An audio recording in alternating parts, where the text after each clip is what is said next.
Alrighty, back at it again with another review. What's up? Hello. The album of the day is How Did We Get So Dark by Royal Blood, and that is their second album. And although I really like it, I will say it sounds almost identical to their first album. There's like no change whatsoever. But that can be a good thing and a bad thing. We'll get into it. Before we jump into the songs, what did you think about, or I guess what was your experience with Royal Blood like? Have you heard of them before? Or did you listen to them before I sent this to you? I mean, I've absolutely listened to something on their first album. I'm trying to think which song I have heard. Probably a couple, to be honest, and I just don't remember.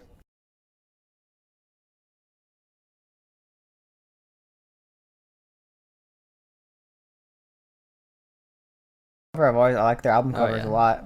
I definitely agree with that. I think that their album covers are supreme. Yeah.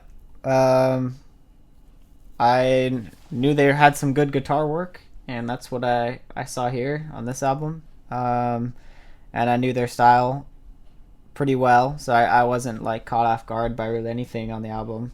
Mm-hmm. And I think overall, I mean, I do like their style. I like the kind of heavy guitar, some chanting with some good melodies in there. That's a good time to jam out to some guitar songs. Yeah. So yeah, I mean, I'm looking forward to talking about it.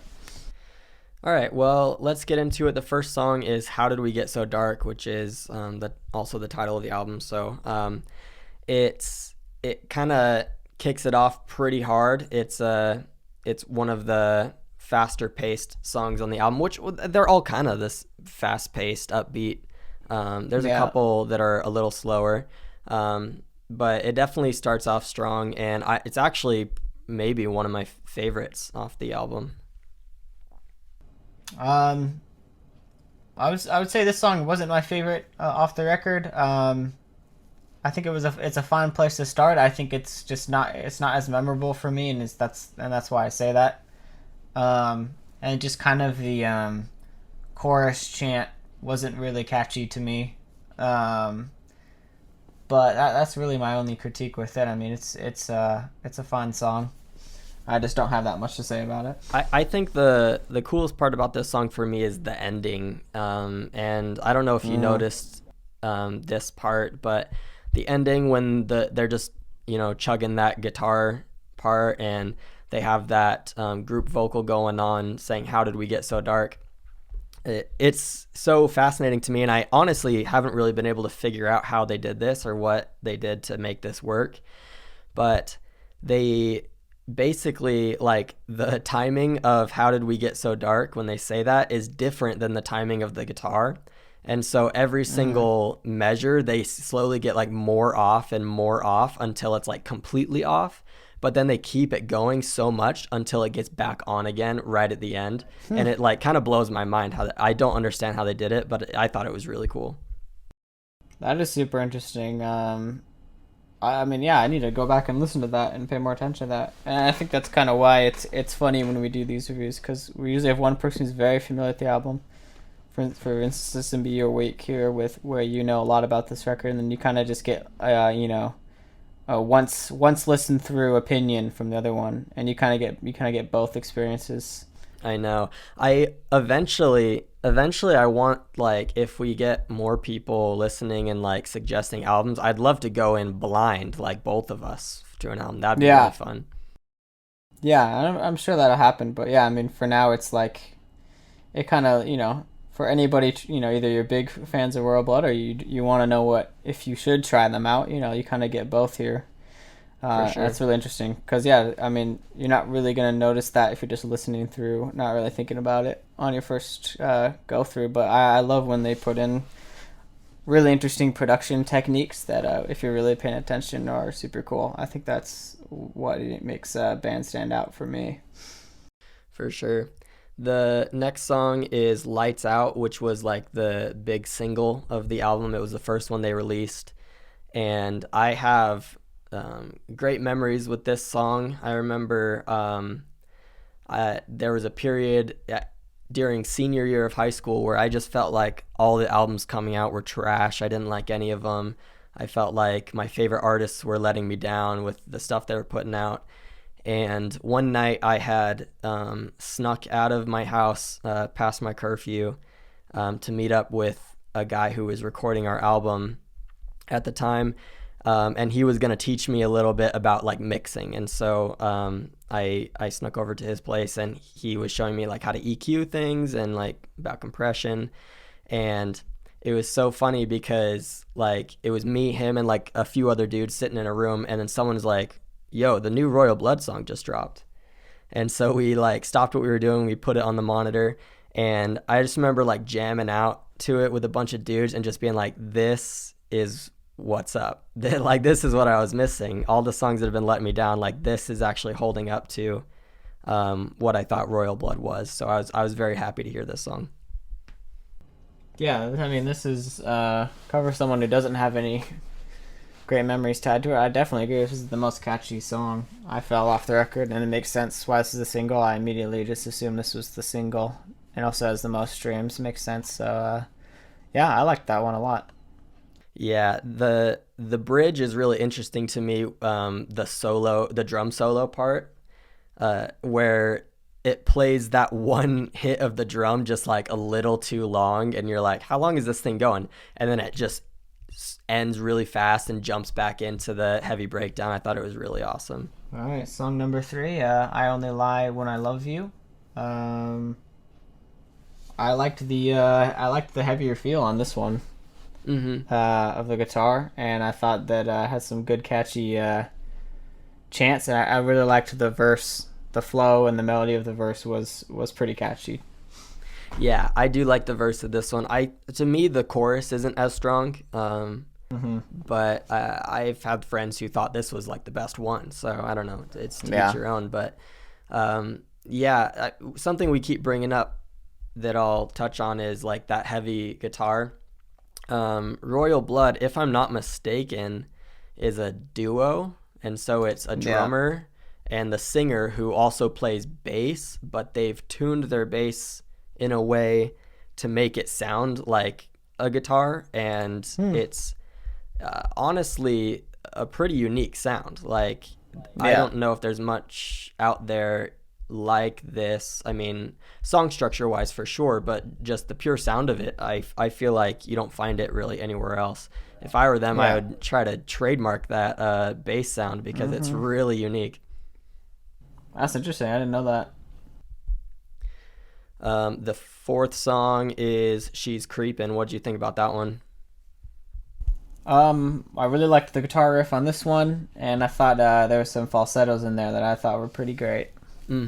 I thought this one was pretty similar on quality to the previous song. I liked this little combo right here is pretty solid. Yeah, the falsettos are really what get me in that one. And there's a couple other songs that have really great falsettos in this. Track 5, Look Like You Know. This is probably the one I listen to the least often. I just think that like melody wise it doesn't hit as hard for me, but what do you think? Yeah, I felt like the next couple songs fell off a little bit on like catchiness. I thought they were just like decent songs, but like they weren't gonna stick out to me. I felt like I didn't hate it, but yeah, it just wasn't as standout as I feel like the previous songs were, and that's kind of normal. I feel like on an album, once you reach around song number 5 is when things start to slow down. That's just how I noticed they structure their albums. I feel like they usually put the weaker ones right there in that middle section. That's kind of gonna be my opinion for the next couple, to be honest. I didn't really have much to say on them. Yeah, I definitely get that, and we've touched on that on other reviews, is that there does seem to be like a lull, and it's not so much like the pacing, because every album's got to have pacing. You've got to have ups and downs, but it does No, seem yeah. like the weaker songs get like clumped together kind of in the middle. And this is why I'm typically more of a fan of albums that do different styles within an album, because I think it helps that a lot. Um, this album, and it's what a lot of bands do, and it's just like they've got one style, which, like you said, it's this bass guitar, you know, kind of punk feel, and they just it's every song is that. And some like if you're really really big fans of the that band and that style, that actually works very well, and it really keeps people around because you know what you're gonna get every time. But yeah, for me, like a first listen through, I love when it's like one song's a slow piano, and then the other one's a synth, and then the next one's a heavy guitar. Like it, it's not all the same style. And I think when you do all the same style, yeah, sometimes you get some weaker songs that you just throw into the middle, because like not everything can be the catchiest song ever, and that's fine. But yeah, that's just kind of my opinion on albums like this, and that's kind of why that happens.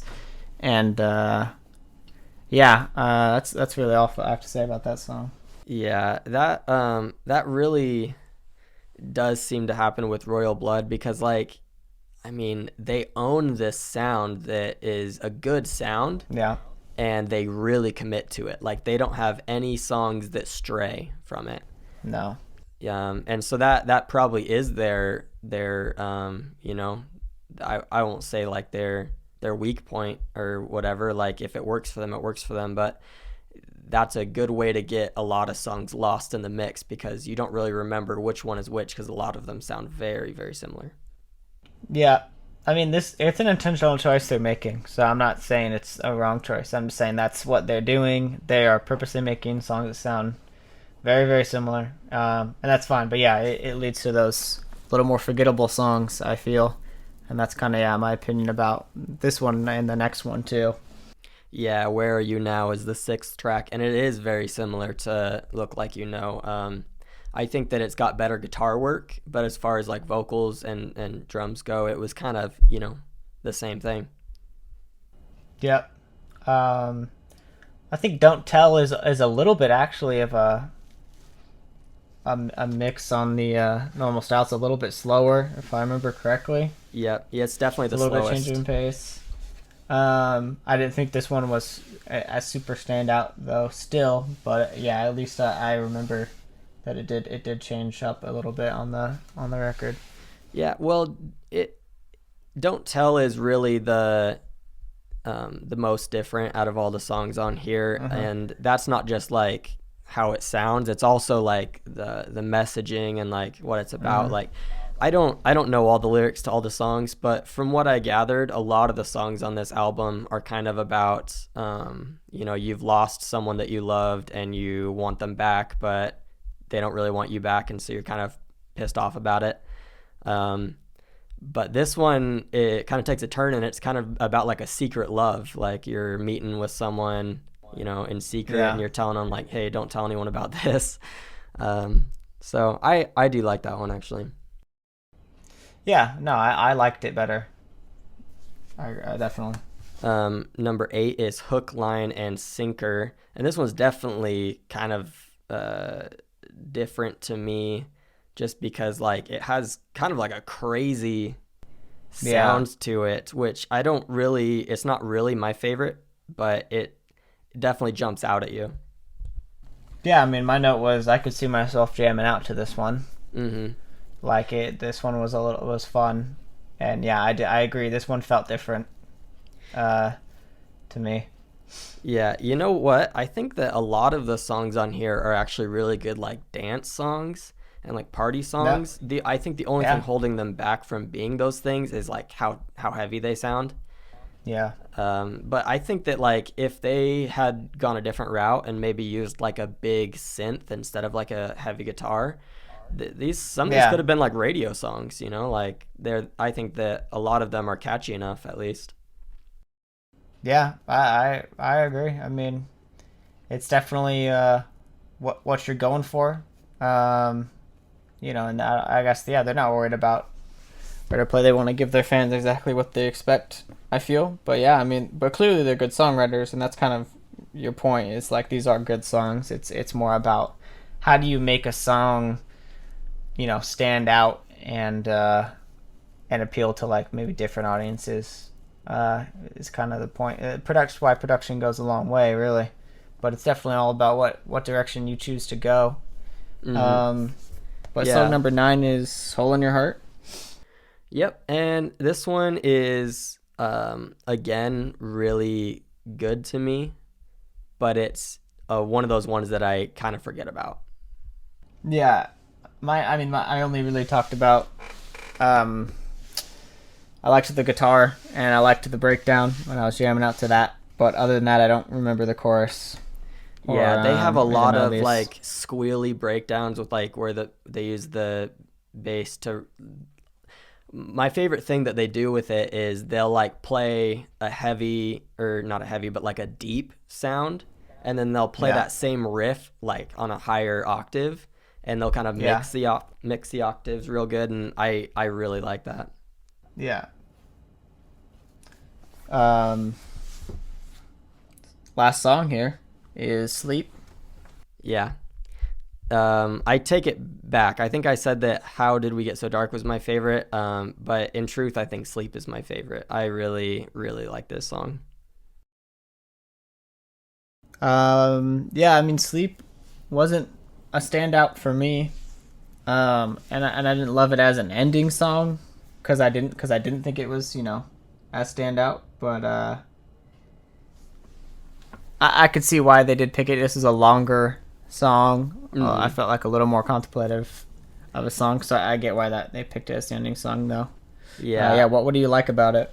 Well, number one, I think the riff is amazing. I really like the chorus riff, especially. I think it's really impressive how the singer can play those riffs while singing, because it's not like, a lot Mm-hmm. of bands where the guitarist is also the singer. They'll do like, for the chorus, when they really got to focus on that melody, they'll just pick some chords and kind of strum those chords, which is a Yeah, little bit easier. But I mean, this guy is going full out like riffing over the chorus. So, that's pretty um, intense. Yeah. yeah, that's really interesting to me. And I also think that just the chorus pops off really hard. Mm-hmm. So that's why I'd probably pick it as my favorite. But you said that you don't like it as an ending song. So which song do you think would have been a better ending song?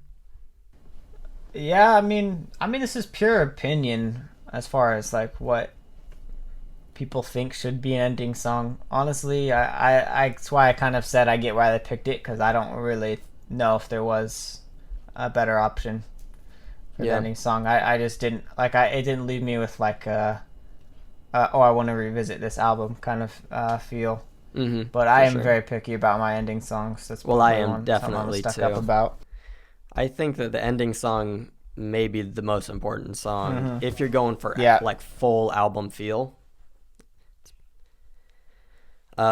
So that being said, that's all 10 tracks of How Did We Get So Dark. What did you think of the album? What are your final thoughts, and what would you rate this album? I like their style, and when they're popping off, they're popping off like they're just some great bangers. Um, and then when it's mid, I think it's it doesn't stand out to me because it's all the same style, and that's just the way I listen to music. I really like that variety in my album. Um, but in my opinion, pretty solid. I mean, all of them were good. There was no like bad song where I'm like, this isn't a bad Yeah, song, that's true. and that's something I find on a lot of records. So to even have that is pretty solid. I mean, just gonna give it a really solid 7 here. Yeah, well, I think that I definitely agree with you, and I listened to this album a lot my senior year of high school, and Mm-hmm. so it had been a few years since I revisited this, and I think while I still really enjoyed coming back to this album, I think my nostalgia was a little stronger Yeah. than how than how the album actually is. I think that I remembered it being a little bit better, and then when I looked at it again, I was like, "Oh, it is good, but I don't love all these songs." I only listened to Mm-hmm. like four of them on repeat. Yeah. which is still an impressive thing, I think. Yeah, If you it can is. get people coming back after years to listen to a couple of your songs, that's a pretty big deal because there's Yeah. so many other things they could be listening to. So I'm going to give it a 7 actually as well. Yep. I would like to give it a higher score, but the more we talk about how there's not really a lot of variety, I think that really brings it down. Yeah, no, I mean, I think we made some good points about it. Yeah, I agree. Um, but anyways, what hopefully we'll do another review soon, probably next week would be great. Any ideas, spitballing ideas for album you want to review next week? Um, let's bring it on to the next 1975 album. Sure. Been looking forward to this one, and yeah, I think this one has a really good ending song, which is why I was thinking about it when we were talking about ending songs. I think this one has a great example of an exceptional ending song, in my opinion. So yeah, look forward to that. All right, sounds good. Well, if you've listened to this long, thank you so much for listening. We really appreciate it. Something that I've really enjoyed is lately we've been putting up videos and we'll get a comment or two, and I really like reading those. I like connecting with anyone who listens to us, so please comment. We love it a lot. We would love to hear from you. Other than that, thank you for listening, and we'll see you later. Thank you.